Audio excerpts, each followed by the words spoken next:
ಈ ಶುಭ ಮುಂಜಾನೆ ವೇದಿಕೆ ಮೇಲೆ ಹಾಜರಾದಂತ ನಿಸರ್ಗ ಫೌಂಡೇಶನ್ ಅಧ್ಯಕ್ಷರಾದಂತ ಶಶಿಕಾಂತ್ ಬಿಜ್ವಾಡ್ ಅವರು ಹಾಗೂ ವೈದ್ಯರು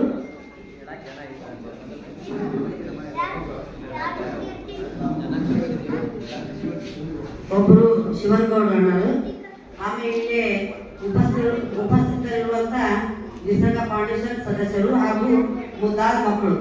ನೋಡ್ರಿ ಪಾಪ ಎಷ್ಟು ಬೆಳಗ್ಗೆ ಎದ್ದು ಎಲ್ಲಾ ಮಕ್ಕಳು ನೀಟಾಗಿ ರೆಡಿಯಾಗಿ ಗಿಡ ಹಾಕ್ಬೇಕಂತ ಇಲ್ಲಿ ಬಂದಾರ. ಯಾಕಂದ್ರೆ ಈಗ ನಾನೇ ಹೇಳ್ಬೇಕಂದ್ರೆ ಈಗ ನಮ್ಮ ಮನೆಯವ್ರನ್ನ ಏನಂದ್ರೆ ನಾ ಬರೋದಿಲ್ಲ ಮುಂಜಾನೆ ರಜೆ ಮಾಡ್ತೇನೆ ಅಂತಂದೆ.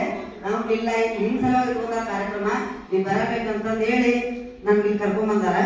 ಇದೊಂದು ನಿಸರ್ಗ ಫೌಂಡೇಶನ್ ಅಂತಂದ್ರೆ ಎಲ್ಲಾನು ಚಂದ ಕಾಣ್ಬೇಕು, ಓಣಿ ಆತು ದೇಶ ಆತ ಚಂದ ಕಾಣ್ಬೇಕನ್ನೋ ಸಲುವಾಗಿ ಇದೊಂದು ಗಿಡಗಳನ್ನು ನೆಡ್ತಾರ.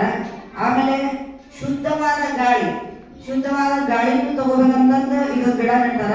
ಯಾರು ನಿಮ್ಮ ಆಜುಬಾಜು ಇರುವಂತ ಗಿಡಗಳನ್ನ ಕಡ್ಯಾಕ್ ಹೋಗ್ಬೇಡ್ರಿ, ಆದ್ರೆ ಟೊಂಗಿ ಕಲ್ತಿರಿ, ಯಾಕಂದ್ರೆ ತೊಂದರೆ ಆಗ್ತದೆ ಗಿಡ ಮಾತ್ರ ತಯಾರು ಹೋಗ್ಬೇಡ್ರಿ. ಹಂಗಾಗಿ ಇವತ್ತು ಈಗ ನಮ್ಮನ್ನು ಕರೆಸಿ ಸನ್ಮಾನ ಮಾಡಂತ ಎಲ್ಲರಿಗೂ ಧನ್ಯವಾದ ಹೇಳ್ತೀನಿ. ಆಮೇಲೆ ಈಗಂತ ಅಕ್ಕರ ಒಂದು ನಾರಿ ಶಕ್ತಿಯಿಂದ ಎಲ್ಲ ಅಂತ ಹೇಳಿ, ಆ ನಾರಿ ಶಕ್ತಿಯಿಂದ ನಮ್ಮ ಮನೆಯವರ ಅಂತ ಹೇಳ ನಾನು 2 ಮಾತು ಮುಗಿಸ್ತೀನಿ.